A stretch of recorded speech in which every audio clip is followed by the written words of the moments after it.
CDL London is right around the corner, and with only 8 of the 12 teams participating, you might need a little bit of help as far as what's going on in the fantasy world and who to start and who to sit. And how about this? What one player is sitting on the free agency list that you need to pick up going into this weekend? Let's find out right now in episode number 1 of Fantasy Now.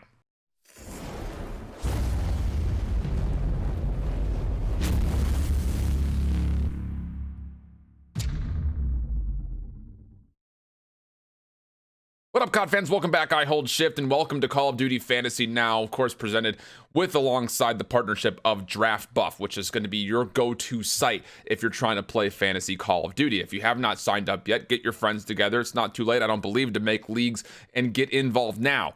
Let's go over some of the things to go through, though. Again, if you're unfamiliar with how fantasy works, each player is awarded points based on how they perform across each individual mode.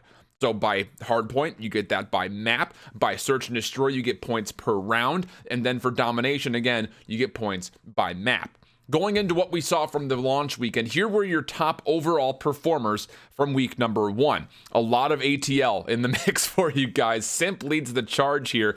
He's, of course, an SMG player for Atlanta with 117.73 points and a whopping 1.74 KD. He looked absolutely incredible for Atlanta, and I don't anticipate that changing anytime soon for the boy wonder. Cellium also in the mix, though, just behind him. A lot of people have said in the pro scene that, hey, Cellium very well could be the best player in Modern Warfare this year. At least at the current moment, there's a lot of consideration for that. As a flex player, he does spend a lot of time between the AR and the SMG, giving him a lot of versatility. He found himself 94.97 points. Just below him, and a player that is actually sitting on the free agency for a number of people, and one definitely to take a look at, is Wuskin. Of course, mostly known for his AR gameplay, his sniper rifle play on Piccadilly really let him shine in the search and destroy. 93.74 points for him. Keep in mind that he has now been listed as an AR and a flex, as there have been a couple of role swaps. The DraftBuff guys have moved some roles around and added roles to players to give them a little bit more versatility. In the 4th spot, again, Atlanta Priesta had a very solid performance, 89.77. Formal right there for Chicago, leading the charge for Chicago, again with that AR role. You got to watch out for AR players. I feel like they're going to be the big breadwinners for a lot of teams this year. He's on top for Chicago, 89.33. Assault from Minnesota, again, another dedicated AR, 88.79, just behind him. Then you've got Scump from Chicago, Kismet from Paris, Methods from Toronto, interesting, and Octane from Seattle still had a very good performance regardless of the 0-2 that their team was able to have. So, a lot of things to kind of go in mind, but these are your top breadwinners from the first week. And most notably, a number of these players will not be in action coming up at CDL London. Here's a take a look as far as which teams you're going to see. Again, Group A is probably the more difficult of the two here, as you got Chicago and Dallas in the mix. And you've got the Los Angeles Guerrillas, who looked pretty solid, and the Seattle Surge, even though they were 0-2. Remember, they went to Game 5 in both of those games. So Group A is going to be a little bit of a hodgepodge there as far as guessing who's going to go well and who's not going to play well. We'll take a look at who's looking hot for the starter sit list when we come back into it. For Group B, this one looks like a group where a lot of players could potentially pop off or might surprisingly not do well for us. It's just a very, very big mix, as London Royal Ravens will be, of course, the home crowd favorite there. New York Subliners, who had a very atrocious start to week number 1, and then the 2-0 Paris Legion and the 1-1 Toronto Ultra. Both teams were not 100% sure what they're going to be able to offer as far as consistency goes. It's going to be an interesting group. And then, of course, your 4 teams that are out of action: Atlanta, Florida, Los Angeles Optic, and the Minnesota Rockers. So make sure you keep that in mind as you're going through your list as far as who you've got on your bench and who you're starting, that those 4 teams are not playing this weekend. Now, beyond the teams that are playing, you also want to make sure that you're looking at players that, of course, are not going to be active this week.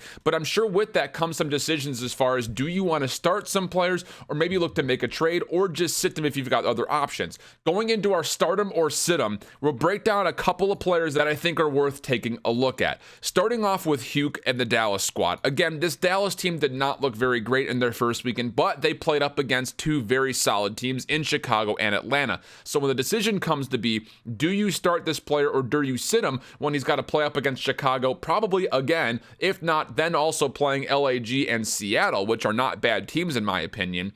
85% of you out there own him, and only putting up 57.41 points a week. That was good enough for active SMGs going into this week. 12th, not very, very good. But His hard point totals were pretty solid. He sits 6th overall in SMGs that are active this week as far as his overall rankings. The big concern comes down to, I think, the domination. So are you worried about starting Hugh? I think you probably are at least considering putting him on the bench, but in my humble opinion, you start him this week. With the ability to play up against Seattle, who is also not doing very great in things like S&D and hardpoint, that's where you want to kind of take your money and say that Hugh is going to find a way to be successful. When you look at Illy, Shotz, and Hugh, all three of them had very mediocre performances last week, some of them worse than others. I think the first one out of those three to really step up and perform on a big stage in front of a hostile crowd is going to be Hugh. He's done it before, and I think he'll be doing it again. I think if you're sitting there making the decision of do you start him or do you sit him, I think you should absolutely be starting him. Going over to the Los Angeles Guerrillas and Acqua, the AR player last week, he totaled up only 68 points, and about 70% of you own him. And I know that ARs are kind of slim pickings right now, so you're probably sitting there thinking, do I start this guy? Do I maybe shop and pick up somebody off of the free agency? Maybe do I look to trade him? This week is going to be an interesting one because for LAG, they're the number 10 overall team in Search and Destroy currently, but they're doing very well in the respawn, and that's where I like Acqua the most. He currently is looking at a 32.43 points per hardpoint, a 24.25 points per dom. The only big weakness for him has been in the Search and Destroy, and I think if the team starts performing better, he also will start to see more production in the fantasy list. I've got him starting this week. If you don't have any other options for AR, if you're not sitting on anybody big, I think that you start him. I think he's going to have a much better week this time around, as he's there again. Domination was, everyone was figuring it out, and I think that with Acqua playing as well as he did for the Guerrillas, it's only a matter of time, I think, before he starts to find his point value in the Search and Destroy. Going to Scraps, 85% of you own Scraps, and he again only put up 63.77 points last week. His KD also below 1.0. But you take a look at what points he is able to provide for the hardpoint, the S&D, and the Dom, and it's actually not bad overall for him. In Search and Destroy, that's the third best AR total going into this week. In hardpoint, it's number 8, and in domination, it's number 7. You also got to keep in mind that even though his domination point values aren't very high, his team is currently doing very, very well on domination, where they have the likelihood of playing up against both Paris and New York again. So if they can fix their mistakes against Paris and continue to find a way to smack around New York if they get the chance to, I think Scrap's point values either stay the same or likely go up a little bit higher now that, again, teams have had a chance to figure out what's going on with domination. I like Scraps this week. I think that you absolutely should be looking to start him. Now, going into New York, I've got 3 players here, and we'll kind of blow by each of them. Starting with Accuracy, he was not good last week, to be completely candid. He did not have a good week whatsoever. No one is surprised to hear me say that. Only 25.66 points last week. That's good enough for almost dead last in every single category as far as his participation in hardpoint, search, and domination. 9th across the board with the exception of domination, where he actually totals 8th in ARs that are currently active this week. So the question for 75% of you is, do you start him this week or do you sit him? Will he bounce back? My first reaction is to absolutely sit him this week. It's just too much of a risk. His team is currently the worst team in hardpoint, the worst team in search and destroy, and only the 8th best team in domination. You don't like to hear that. There's a lot of work that New York has to go through, and I don't think they're going to have it figured out by this week. It's too much of a risk. If you can afford to find another AR, I think you pick him up, drop accuracy, find a way to get somebody else to start in the main AR slot if you don't have any other options, because honestly speaking, it's not looking very good, I think, for New York at the moment, and most specifically for Accuracy, who looked like he really could have used a compass last week because he was completely lost out there. For Attach coming up next, though, the flex player for New York, he had a much better showcase, but not, I don't think, to the level that a lot of us were expecting. For 82% of you that own him, you're looking at that 42 points he put up last week and says, that's not what I wanted to see out of my guy, especially considering that he only found 0.7 points in the search and destroy. That's not good. That's actually near the very, very bottom of the list when it comes to flexes. He's number 12 in the mix out of active flexes that are going into this upcoming week. Again, his team struggling in hardpoint, struggling in S&D. Do you start Attach this week, either in the flex spot or in a utility spot? My answer, I think, is actually going to be yes. You start him this week, simply due to the fact that I think it's going to be Attach and Zuma that have to carry this team out of the mud currently. I don't see it coming from Accuracy. I don't see it coming from Temp necessarily. And I think if you're banking on New York having a good weekend, it has to come from attach. So I think you take the risk this week and absolutely start attach. Going into my next point, it will be Temp. Again, the SMG player for New York. Again, I'm just not feeling very good about this. Not very many points really anywhere. 17 points for the hard point, 6 points in the search. He did perform a little bit better in the domination, but it's only good for 15th overall of SMGs that are active this week. And I don't like anything that has to go with New York going into this week. I think you absolutely need to sit Temp going into this week and find a better option for your SMG or for a utility. Going down to Shotz. Again, this is a weird one because almost 4% of you guys own Shotz, and he put up abysmal numbers last week. 32 points on hardpoint is good. 12 points for search, not bad. But he's dead last in active SMGs when it comes to domination, only 0.5 points. You didn't like seeing only 35 points from Shotz coming out of last week.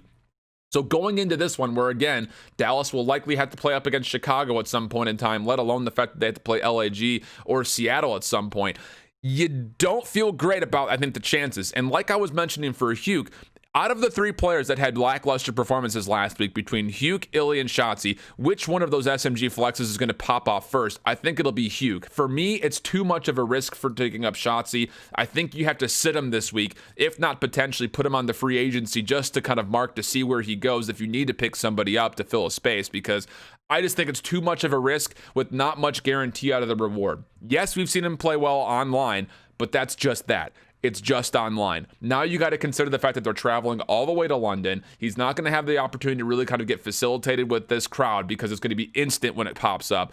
I don't necessarily think that Shotz is going to have a great week. Going to Seattle, though, this is another one. Only 50% of you, actually 43% of you own Slack, but I think with the 52.17 total, you're sitting there and saying, is Slack worth my time this year? So far, my reaction has been, I would consider it. He's sitting 28 points in hardpoint, not great. It's the 9th best this week for SMGs that are active, and then the 16th best overall point totals for his search and destroy and his dom. But again, his team is looking good in respawn. They have looked good in hardpoint, and they have looked good in domination. They're the 7th best hardpoint team, the 6th best dom team. They're one of the worst when it comes to search and destroy, and that's where my worry is for Slack. But my thing about this is, if there were to be a player to be that X factor in search and destroy for Seattle, my reaction comes down to Slack and Enable have to have good rounds for them. So with that in mind, I'm going to go ahead and say, pick up Slack, start him if you absolutely have him on your roster. I think it's absolutely worth starting him. Again, he's in a weaker pool this week with just London, Toronto, and Paris. I think that this is the week that Seattle could really pop off and have themselves a solid week, and I think Slack could be a catalyst to do just that. Now, to finish off this video, I'm going to go to the segment that I like to call the waiver wire. This is the guy that's sitting in free agency at the moment that absolutely should not be. I had him in my roster. I picked him up one of the later rounds in the draft, and I felt very good about it, and I think you guys all should be taking a look at this player as well.